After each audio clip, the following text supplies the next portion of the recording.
sa langona le whaingata, sa langona foi le whapei fo talo whai le kalesia a Yesu Keriso.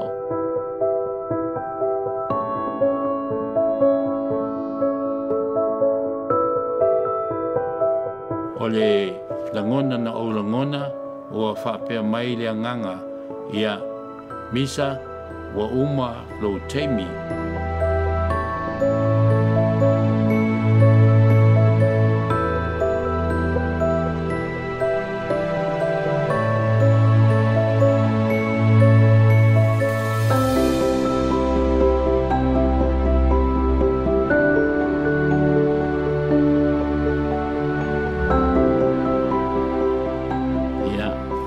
Se uso foi nei i Amerika, ia o ia le nana whai maawanga, o le o mai, ia pelawa foi na masani ai, ia o na malanga mai e loa le tau sanga awhi iwa se lauwhi sumantasi i Amerika, i Honolulu i Hawaii.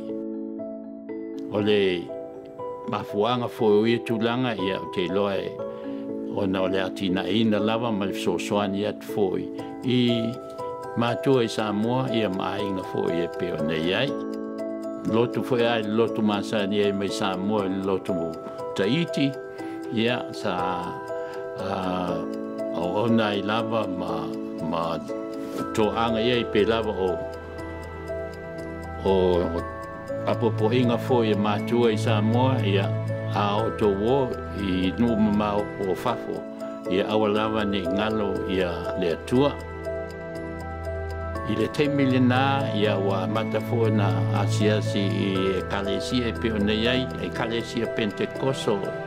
O ina na Yesu suinga o leo langa, ia e pe lava fo o a fionga le tua ma o onga, ia e te tau lava o na Yesu te suinga i leo langa le tangata. I le afe iwa se lau, maru se fulu, na o langona ai le anganga o le tua o ro o musu mai ia te au halwe ia o la upu. Go and study my word. Ia sa manino le ia te a le teimi foi na o tupu ai foi maleola fa le anganga ia e pe ona ia o onga le tuspaia.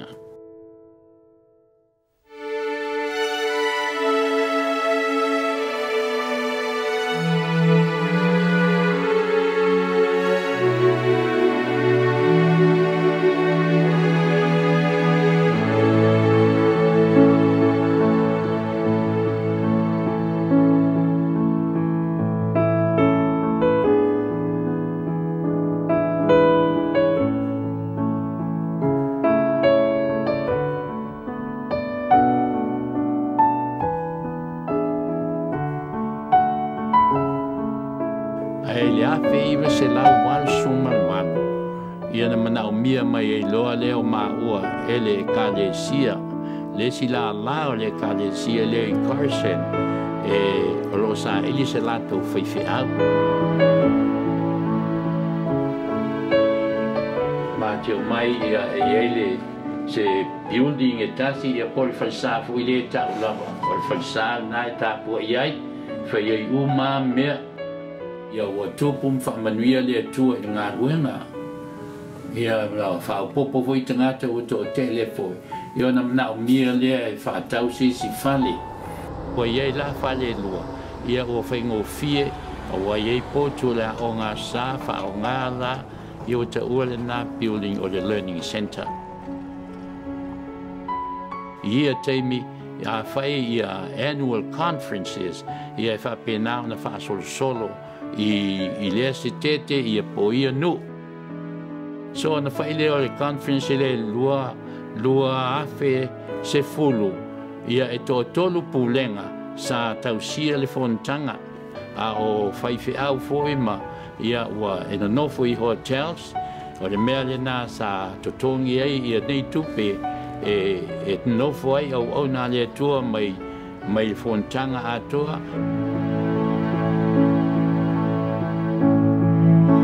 Ai o le mea lan tupu po le whaafita auli. Ona e maifo le whono tanga lea.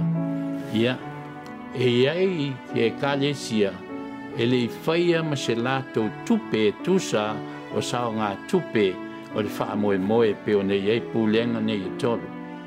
Au ona le tua sa wha mau po tupe o le pulenga. Sa lato tau mai ia te au.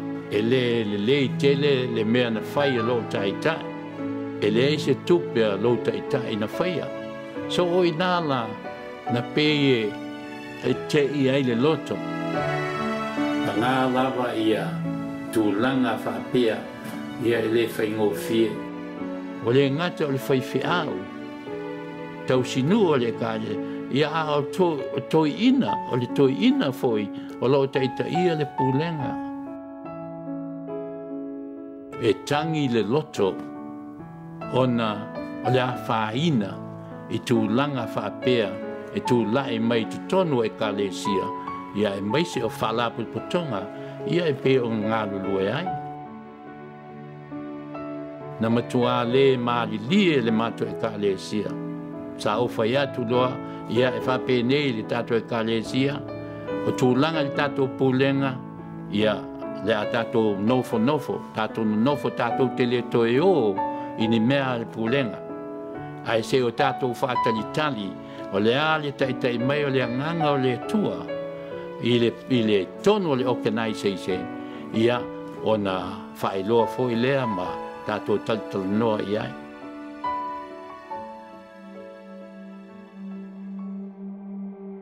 Te ilo o maul teimi mal teitai mato talital noa i balanga mai fo i le teimi. Na saula e fiatal noa i le kalesia. Ai pita iane ia na maual mātou teimi le hotel sa nofo ai. O na maole i ai mātal normal teitai. So le tala le teitai mātal nganga misa, malupe, ia o lue whaile kalesia. O lue whaile kalesia.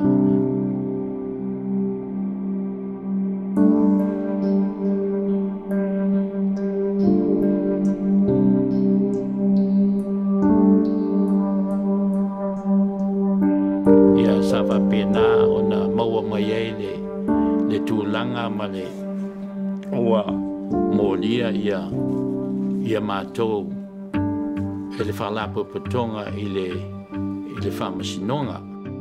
Ia oi nā la ona tupo i lea re o se tasi lau whawhita auli iai o vairu ai le kalesia mātou.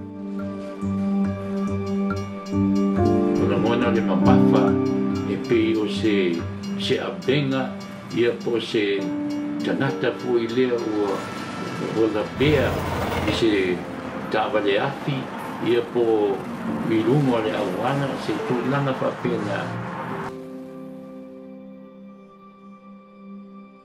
Ala nā lawa teimi nai wakua amata le su ia na awea ui whanmai ua whaile tau tonga i lo fatu.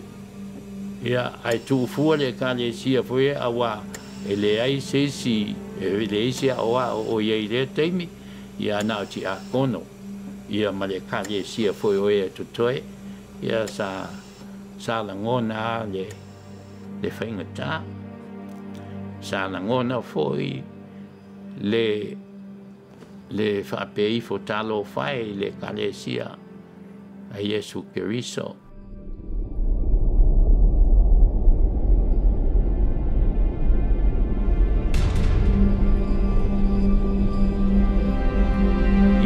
Tongo fia lamba tai lua se lau lima se fulu le tūla ia o le totongi na whaiai le keisi mai lava i te mina e le lua afe sultasi sulu lua sulu tolu se fulu wha 2014 ia whatoa maua mai le iunga.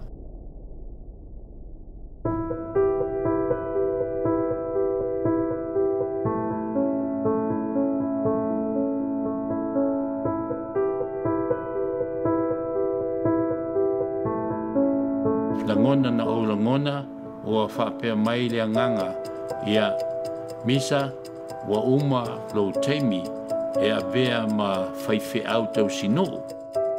Ia ai leo tu ua ai le ngārulu e pēa i le tala le leia Iesu Keriso i nisi lava ngālu e ngai mawhai o na whai.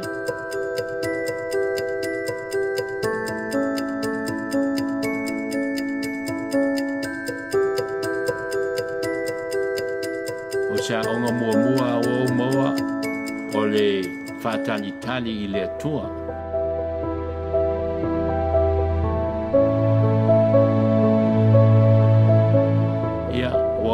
Langona lau foi ia fionga le tua pe foi la ona ia awa onga le tuspa ia awane I fai le mea o le su o usu a kerusiano ia po o tūlanga pa pēnā a fai lava ia le mawhitanga tangata ma le tua ia e mai se foi le ola wha le anganga tangata e mawhai au na ia langona ia le mea fai.